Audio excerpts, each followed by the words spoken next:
Adenium വളരെ ഭംഗിയുള്ള ഒരു ചെടിയാണല്ലേ. നിങ്ങൾ പലപ്പോഴും കണ്ടിട്ടുണ്ടാവും അഡീനിയം പ്ലാന്റ് ബോൺസായി പോലെ നിൽക്കുന്നത്. നമുക്ക് എല്ലാവർക്കും വീട്ടിൽ തന്നെ ചെയ്യാൻ പറ്റുന്നതേ ഉള്ളൂ. അതിൻ്റെ മെത്തഡ് എങ്ങനെയാണെന്നുള്ളത് സിമ്പിളായിട്ട് ഞാൻ പറഞ്ഞുതരാം.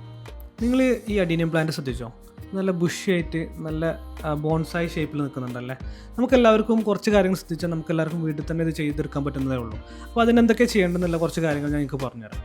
ഇപ്പോൾ പ്രൂൺ ചെയ്യുന്ന സമയത്ത് പ്രോപ്പറായിട്ടുള്ള ഫംഗിസൈഡ്, സാഫ് പോലുള്ള ഒരു ഫംഗിസൈഡ് എന്തായാലും നിങ്ങൾ യൂസ് ചെയ്തിരിക്കണം. അന്ന് മാത്രമേ ഉള്ളൂ ഇതിൻ്റെ ഫംഗൽ ഇൻഫെക്ഷൻസ് വരാതെ നിൽക്കുക. അതുപോലെ തന്നെ നിങ്ങൾ ഇതിൻ്റെ ബൾബ് ശ്രദ്ധിച്ചോ? ബൾബ് എന്ന് പറയുമ്പോൾ ഇതിൻ്റെ ഈ കടഭാഗം ഇത് മണ്ണിൽ നിന്ന് കുറച്ച് പൊന്തിയിട്ടാണ് നിൽക്കുന്നത്.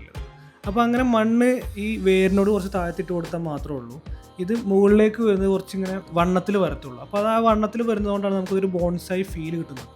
പിന്നെ ഈ ചെടിക്ക് മിതമായി മാത്രം വെള്ളം കൊടുത്താൽ മതി. അധികം വെള്ളമായി കഴിഞ്ഞാൽ ഇത് ചീഞ്ഞു പോകും. പിന്നെ വളം കൊടുക്കുക എന്നുള്ളതാണ്.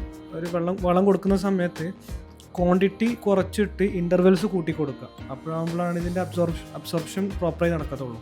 അപ്പോൾ ഇത്രയും കാര്യങ്ങൾ ചെയ്ത് കഴിഞ്ഞാൽ അഡീനിയം ആർക്കും വീട്ടിൽ വളർത്താനും പറ്റും. ഈ ബോൺസായി ഷേപ്പിലാക്കി എടുക്കാനൊക്കെ പറ്റുന്നതാണ്.